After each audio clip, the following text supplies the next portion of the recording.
जो मेरे चरित्र और कार्य का श्रद्धा पूर्वक गायन करेगा उसकी मैं हर प्रकार से सहायता करूंगा। जो भक्त हृदय और प्राणों से मुझे चाहते हैं, मेरी लीलाओं का कीर्तन करते हैं, उन्हें सुख और संतोष की प्राप्ति होती है। जो प्रेम पूर्वक मेरा नाम स्मरण करता है तो मैं उसकी सारी इच्छाएं पूर्ण कर देता हूँ। सबका मालिक एक है। अपने भविष्य को बनाने के लिए अनुशासन बनाना सीखो, लेकिन याद रखो, गरीब को तंग कर उसका तिरस्कार मत करो। वो मालिक सब देखता है और सबका हिसाब रखता है। सभी बच्चों, मनुष्य, पशु और प्रभु के बीच की कड़ी है।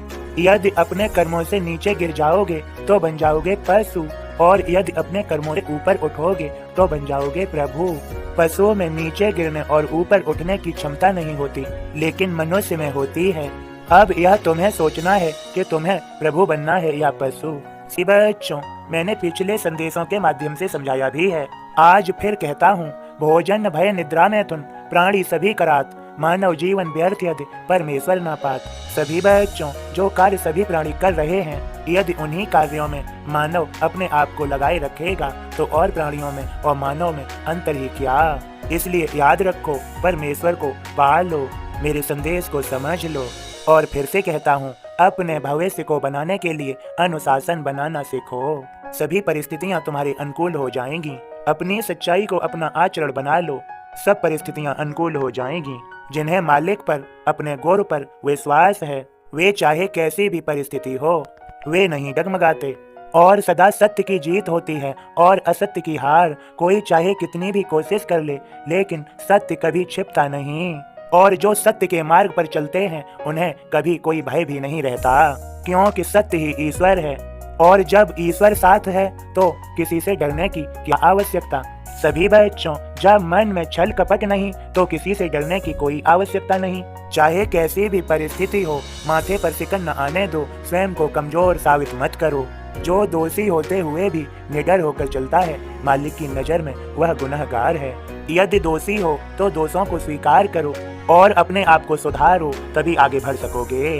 तभी जीवन में आसक्तियां, दुर्विचार, अशांति से दूर रह सकोगे। तभी शांत मन हो सकेगा, तभी सुख पा सकोगे।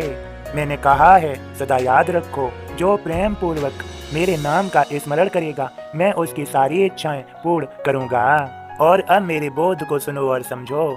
ओम साईं राम बाबा का बोध इस प्रकार है, श्री साईं बाबा से कुछ छिपा नहीं रह सकता। मिश्री चढ़ाऊं साईं को, मन्नत मांगी हो या मिली नौकरी चोल कर मनवा प्रसन्न हो या शिरडी जाकर चढ़ाए दूं मिश्री का प्रसाद। रोज सोचता चोल कर किंतु बने न बात, खिन्न मना हो चोल कर शक्कर देवे त्याग। शक्कर छूटी छूट गए सब मीठे रस राग।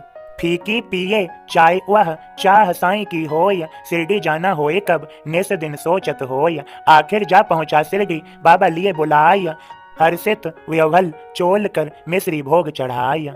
मिश्री भोग चढ़ाए संग श्रीफल चरण चढ़ाया, साईं श्री मुख के दरस भक्त चोल कर पाया। साथ खड़े श्री जोग को साईं दें आदेश, मीठी चाय पिए बिना यह न लौटे देश। शब्द सुने श्री जो कहे चकित चोल कर होय, फिर चरणों लोटता अखियां भीगी होय। शक्कर छोड़ी चोल कर श्री को कौन बताया, चाय कभी पीते नहीं काहे चाय पिलाया। ओम साईं राम बाबा के सभी भक्तों, हम सभी पर, आप सभी पर बाबा का आशीर्वाद है। सभी प्रेम से बोलें, ओम साईं राम, जय साईं राम।